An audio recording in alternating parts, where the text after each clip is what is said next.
Magluto tayo ng isa pang ulam ideas, tapos budget-friendly pa and masarap at narinig nyo naman kung gaano kalutong. Ang gagamitin ko po ay yung tirang pork giniling na timplado na ng konti. Tapos niluto ko na po siya sa konting oil. And then iset aside natin dyan sa gilid ng wok kasi igigisa natin yung onion and garlic until translucent. Season natin ng salt and pepper. Then ilagay na ang carrots. Saute for a few seconds. Tapos next nang ilagay ang cabbage, mix well. And then add na rin natin yung toge. Season with patis according to your taste at mix ng mabuti until well combined.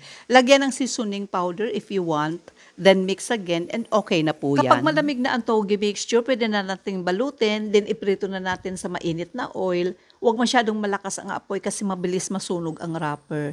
Fry natin until golden brown. Patayuin natin ang lumpia sa isang salaan para tumulo ang oil or pwede sa paper towel. Masarap kainin kapag mainit pa kasi crispy pa siya.